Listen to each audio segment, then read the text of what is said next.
تو 7ویں دن اس کا ختنہ کرا دیں.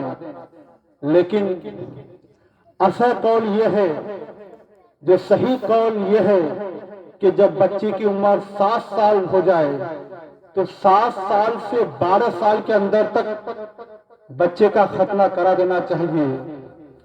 12 سال تک اپنے بچوں کا ختنہ کرا دینا چاہیے.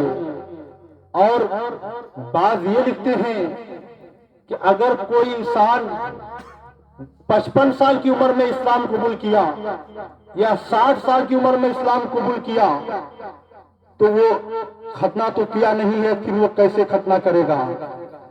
مسلمانوں، ایک بات یاد رکھیے گا، ختنہ کرنا اسلام میں سنت ہے. اور فقہائے کرام فرماتے ہیں اگر کوئی انسان ختنہ نہیں کیا ہے اور وہ بعد میں اسلام قبول کیا تو اس کے لیے ضروری نہیں ہے کہ وہ ختنہ کرے. اس کے لیے ضروری نہیں ہے کہ وہ ختنہ کرے.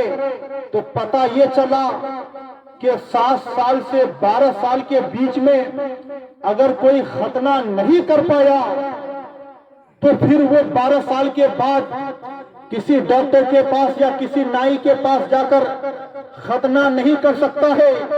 وہ ختنہ اب نہیں کر سکتا ہے. اب وہ ختنہ کہاں جا کر کرے گا؟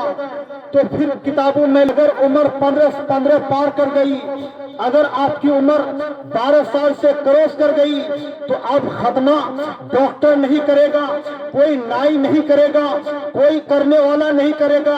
اب ختنہ کون کرے گا؟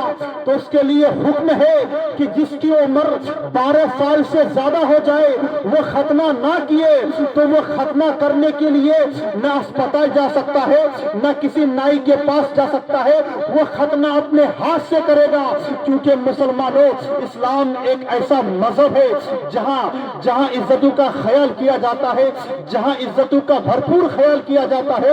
اگر 12 سال سے اوپر کے بچے کا ختنہ کیا جائے گا تو وہاں 10 لوگ دیکھیں گے. 10 لوگ نہیں بلکہ ہزاروں لوگ دیکھ سکتے ہیں، 50-60 لوگ دیکھ سکتے ہیں. پھر اس کی عزت چلی جائے گی.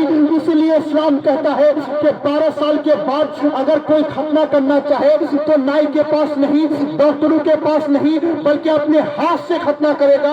یہی اسلام کا سبق ہے. مسلمانوں، اسی پر ہم سب کو عمل کرنا ہے. اس کے علاوہ اگر ہم جائیں گے تو ہمارے لیے کوئی راستہ نہیں ہے. حضرات محترم، آج بہت لوگ سوال اٹھاتے ہیں کہ ختنہ کراتے ہیں، ٹھیک ہے، ختنہ کراتے ہیں، ٹھیک ہے، لیکن ختنہ میں جو ہم لوگوں کو کھانا کھلاتے ہیں، لوگوں کو بلا کر دعوتیں دیتے ہیں، لوگوں کو کھانا کھلاتے ہیں، یہ کہاں سے درست ہے؟ آپ کو میں بتا دوں مسلمانوں، یہ دعوتیں کرنا، لوگوں کو کھلانا، لوگوں کو بلا کر کھانا کھلانا، یہ سب جائز کام ہے. اس میں کوئی گناہ نہیں ہے. اگر اللہ نے آپ کو دیا ہے تو آپ بے شک کھلائیے، اس میں کوئی گناہ نہیں ہے. کیونکہ آپ کو اللہ نے ایک نعمت دیا ہے، اولاد.